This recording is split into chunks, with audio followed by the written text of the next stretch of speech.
It's the day of the ATEEZ fan sign! Yeah, you know that I've been kind of insane about ATEEZ. It's crazy how one TikTok video can change your life. Now here I am. It's a Friday. I took the day off of work because I won a fan sign event today here in Japan. So I'm super excited. I was kind of waiting the whole time for them to have a Japan comeback because I knew if I was gonna win a fan sign, it would probably be through the Japan album release because they do a lot more events. I don't know, K-pop in Japan is really crazy. I'm gonna talk about it later in the video. I kind of want to explain the system here and like, because it's just so crazy. Like even if you're not interested in K-pop, like the concert system here and the stuff I'll explain, it's wild. Anyways, it's 1 p.m. My fan sign's at 4 and it's an hour away. So I need to get moving. I need to put my outfit on. I just finished making this. It's my name, obviously. But for fan signs, I read the ATEEZ especially will always like say you by name if you have one of these on, so it's a must. So I won 3 events today. I had a group order, which basically I ordered a bunch of CDs for a lot of people like in the US because you can only buy them in Japan, and then I shipped them to them. So I'll explain the system later, but long story short, I won because of that. I don't have infinite money. So I won a individual fan sign with San, and then I also won a meet and greet, a unit meet and greet with Yosang and San. And see, I made 2 name tags, and I won a heart touch with Jongho. So I'm gonna like switch it out for the events. Yeah, I'm gonna get dressed now. This is so exciting. Oh my gosh. This is like the craziest ATEEZ fall for me ever. Like craziest fall ever, actually. Forget the ATEEZ thing. I've been pretty calm about this. Actually, up until now, I had a really busy week at work, so I didn't really do much prep other than the outfit. And I didn't really prepare that much on what to say. A lot of people like write out like a letter kind of thing that they read off, but I wrote like a few bullet points last night at 3 a.m. in my iPhone memo thing, and we're gonna go with that. I'm just gonna try to remember them and we'll just see how it goes because it's my first time. So, okay. Time skip. Okay, this is the outfit. My friend said it's kind of nijigen, like otaku, I guess. But you know what? There's a time and place for everything, and I would never wear this normally. Here's the bag for today with all the members I'm gonna meet today. Oh my god. I can't believe it's happening. I'm so excited. I was actually really chill about it because I was so busy with work, and now that it's the day, oh my god. Okay. I can't actually film that much there because Japan's really strict with filming, as you know by now if you watch my channel. But we'll see what I can do and I'll report back if I'm alive. Let's go. Ah.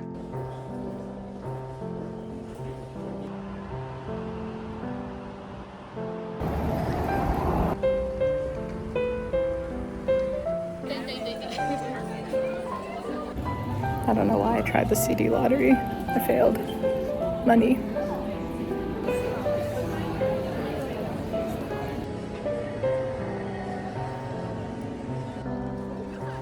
I spoke to San.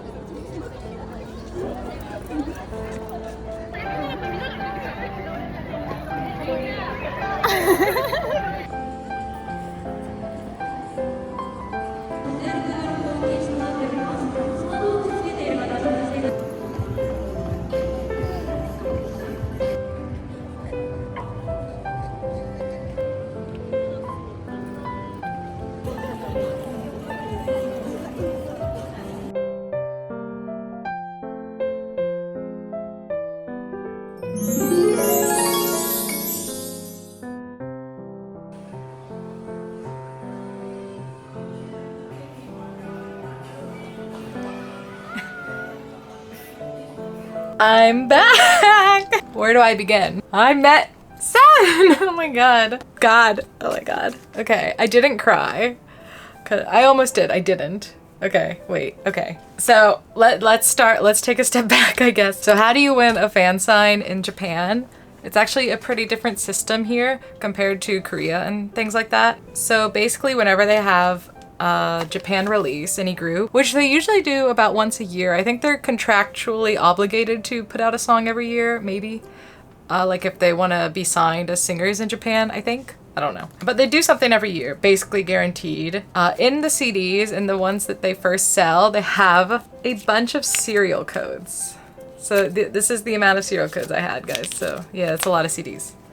Okay, so different groups do it different ways. Some groups, they do it like, so you take the serial code, you put it into a website and immediately tells you if you lost or if you won the fan sign. Everything here is a lottery. I know in Korea they say there's like a border, like you need to spend like $2,000 or $3,000 or you're not gonna win anything no matter what. Here, that's not the case. My friend won with 2 CDs, and some people lose with like 50. You don't know. So it's risky, but you can win for cheap. Not cheap, but you know. And you can usually only buy these CDs within Japan. For example, I made this order through the fan club. So it's good to be part of the fan club. If you live in Japan, you should join the group's fan club if you're serious about trying this kind of thing. Cause like they had some events that were fan club only. And there's no really way to say how many CDs you need to buy. Actually, people don't really talk about it online. It's kind of like a gatekept thing. So I won't say how many you should buy cause I don't know either. And it really just depends on the group, the member, the event, so, and there's no guarantee. I had this large amount of cereals basically because I did a group order. So I like bought a bunch of CDs for people and sent them to the US because you can't buy these without a Japanese address. And the ATEEZ lottery system, sorry, back to that, is you just have to throw as many serial numbers as you want at it, and it tells you like a week later. Like there's like a deadline. So like everyone who wants to apply for the fan sign, you have to apply from like this Tuesday to this Monday, and then the results are announced on Friday. So you win or you lose, and that's it. I won every event I applied to somehow. Like I really didn't think it was gonna happen. I really was just hoping for one, but I won 3 different events. I won a unit meet and greet with San and Yosang. I won an individual fan sign with San. And I won a random member heart touch with Jongho, and I could film that one. So, and yeah, oh yeah, no filming in Japan. You're allowed to film for ATEEZ at least for the group fan sign event. So I didn't apply for that because it's really hard to win. So that's how it works in Japan. It is a lot easier to win, but like I said, there's a lot of restrictions. Also, everything's only in Japanese. It's really not international. Like there are some Chinese people. Maybe Korean. I didn't hear any Korean though. I only saw, I could probably count on one hand the number of non-Asian people who were there aside from me. And the event numbers are very limited. So for example, like the fan sign, I think was limited to 50 people. Meet and greet was like 60 maybe, something like that. But because of that, the events were really freaking short. Like you don't know how long they're gonna be until you get there. But because I went on the first day of their round of release events here in Japan. They have 2 more days of this, one in Tokyo and one in Osaka. No one really knew how long anything was, and it was super short. I timed it all, so I'll tell you. So the individual fan sign was basically 20 seconds if you subtract like walking. And then the meet and greet, the unit meet and greet was 15. So it's really short, but I was able to talk to them and I said everything I wanted to. I don't know. It's kind of embarrassing. I don't know. I kind of just told San, like, thank you for inspiring me. I don't know, like, I walked in, they had them in, like, these little cubicle things, so you can't see anyone until you're in the booth. And as soon as I saw him, I was like, oh my, like, my spirit, like, left my body because I was, like, so shocked that he's real. Like, I've seen him in concert, you know, a million times now, but, like, he's, like, right there. And he's saying my name, and he's, like, talking to me. Like, oh my god, I'm sorry, you shouldn't be talking to me. You should just be eating grapes on a vine or something. I don't know. Anyways, yeah, my time with San was kind of like that. Like, but then the unit meet and greet was right after that, right? And it was Yosang and San. So the whole reason I like took PTO to go on a Friday was because I really liked this unit. Like, cause Yosang's like my second favorite, I guess. I don't like to say that, but you know. And like as soon as I entered, San was like, "Oh, welcome back, Allison." It's like, "Oh, this is tough." But it was really funny because they're doing this. They just did this show on like KBS called like ATEEZ Plus, and basically all the members went on dates. And there's gonna be a season 2, and San and Yosang, I hope probably will be paired up to go on a date. So I said like, "Oh, I'm excited for your guys' date." Because I didn't know what to say to them, like without ignoring one member, you know? And then San like grabbed Yosang and was like, "Yeah, really?" But then Yosang like had no idea like what I was talking about, and he was like, "Oh, together. And he like pointed to like Son, me and him, and like a triangle. Like, oh my god, I'm like, stop. So I guess I'm polyamorous. And then of course I had the heart touch with Jungho, and that was great, but it was literally like 1 second. I didn't say anything except for like hi and thank you, because like literally the lady was like pushing me, but it was so fun. And I fear I'm addicted. I need to go again, preferably to one where you can talk to them for longer. But oh, I'm so glad I went. Oh, it was so good. It's so much fun. I'm so happy. Okay. But the thing with these release events is I think it's usually like the same people. Like they go for like basically every event. Like you see a lot of people like, oh, it's already been 4 months since the last one. Like, oh, only 4 months. Like these people are dropping like bands to go to this event. You know, like maybe they have these like 2-3 times a year. It's crazy. But now I want in and I'm starting to recognize people at these things because I keep going. Like, because I went to the showcase, right? In September. See you guys in Kobe.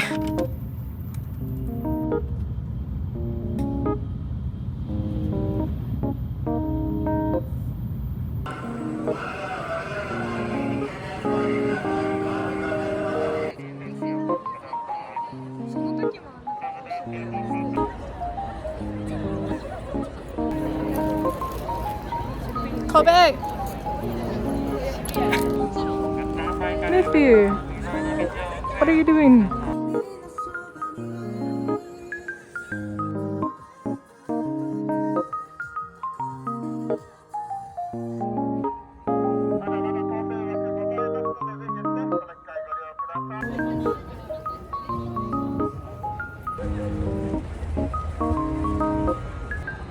Check it out.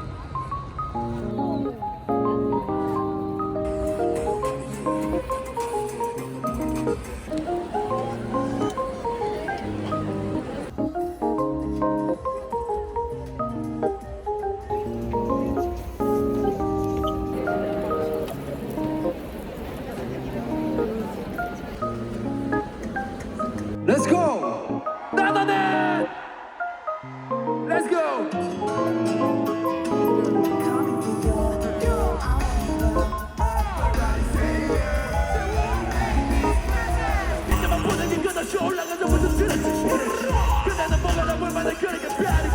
한조비!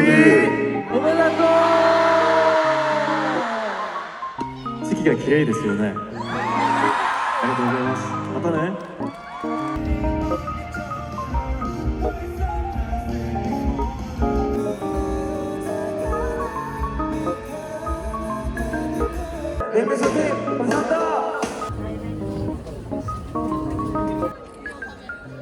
Okay, so I wanted to go over the ticketing system and kind of the general vibe of concerts in Japan, because there's a lot that people say online about concerts in Japan and a lot of it's just not true. So how do you get a ticket for a concert in Japan? This is really hard and there's no answer I can give you because the system is very different for every show. There's like a few different ticketing companies here. It's not like the US where there's a monopoly, but for the most part, most Japanese shows, at least the initial rounds of the ticketing, are gonna only be for people with Japanese addresses and phone numbers. But depending on the concert, some of them do open like ticketing meant for foreigners. And even some concerts, they sell tickets like on the day at the box office. It just kind of depends. Yeah, sorry. You just have to look at the concert you want to go to and see what kind of system they're doing. So yes, it is very hard to get a ticket, generally speaking, for concerts in Japan if you don't know someone here who can apply for you. And with that being said, I think I mentioned it earlier, but most concerts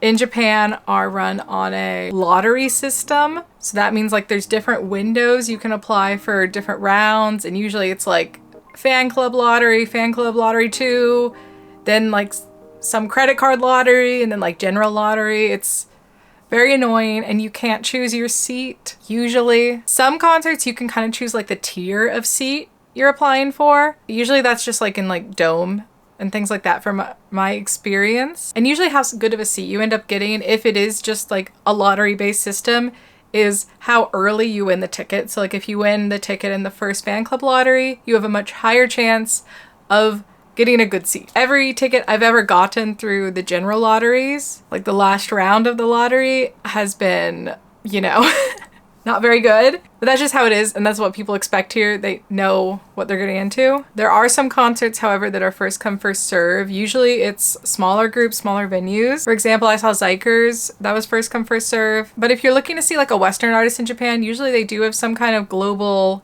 application system set up, like when I saw Taylor Swift.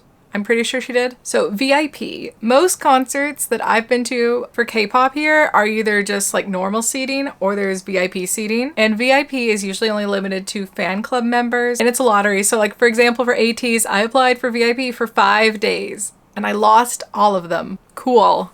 There's nothing you can do about it. But something I think is important to note about VIP is the benefits are not the same at all as like what you'd get in America. For example, like for ATEEZ, I know VIP has like send off, sound check, and in America you can like choose your seat specifically, right? But in Japan, it's not like that. You can't choose your seat. It is random within the VIP section. And the only benefit other than the seat is sound check. They don't do send off here. Some artists will do like a waving goodbye thing, but it's usually just like for smaller groups. Okay, so the lottery thing is really frustrating, honestly, because you can't choose where you end up at all. Like for ATEEZ, I only really had, I'd say 2 out of the 6 days I went to ATEEZ, the seats were like not bad, and that's it. Even though I got 5 out of those 6 tickets in the first fan club lottery. So I don't like that. You can't choose. You don't know what you're gonna get. And the seats, they only come out about like a week to even the day of the concert.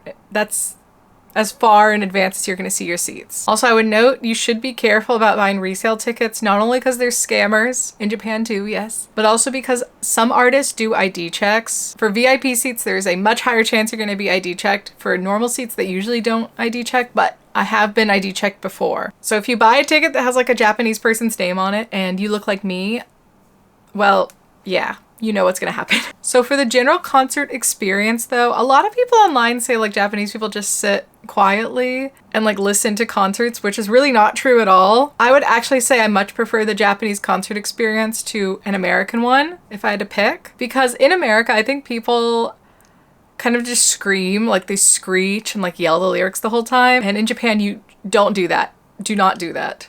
No one does that.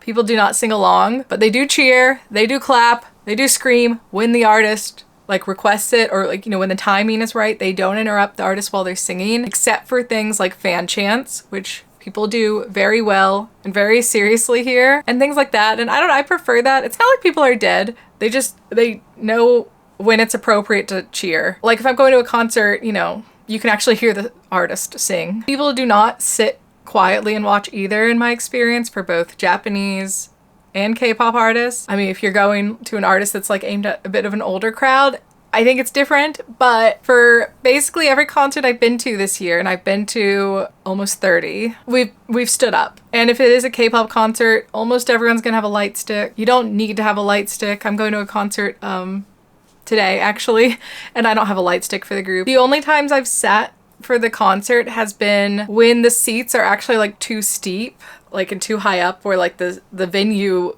makes you sit down, but otherwise people do stand. A controversial point of concerts in Japan, which I haven't formed my opinion on it yet, I don't know, is there's usually no filming, no using your phone to take videos or fan cams or anything like that. Most artists in Japan have just a flat out ban on filming here. It's just how it is here. I don't know why. It's not like the K-pop artists are choosing to enforce this ban, because like if you go to their concerts in Korea, everyone films. So I don't know. It's bad because you don't have, you know, the videos, but it's good because you can actually really enjoy the concert and kind of be there. Some artists, like ATEEZ for example, allow recording for like maybe 1 to a few songs at the encore at the very end of the show, but you shouldn't expect it. It kind of just depends. It's actually quite rare for them to allow that, so thank you, ATEEZ. One of the reasons I've been able to go to so many concerts though, and this is a good point, is that the price of tickets here are generally affordable-ish compared to the US at least. There's kind of an expected pricing tier system here. So I'd say probably 90% of concert tickets are gonna run somewhere between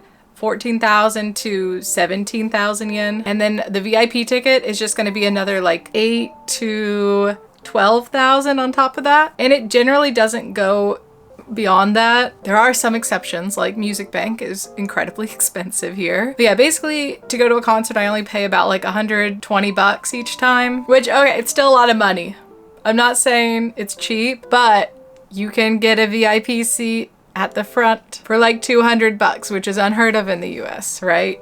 The negative here again is you cannot choose your seat, so you don't actually know where you'll end up. But take from this what you will. And yeah, okay, that's my video on K-pop and concerts and fan signs in Japan, because I'm obsessed and this is my only hobby now. Thank you so much for watching. Please like the video, leave a comment down below, let me know what you think about the process here. I think it's very different, it's very unique, some bad, some good. Bye!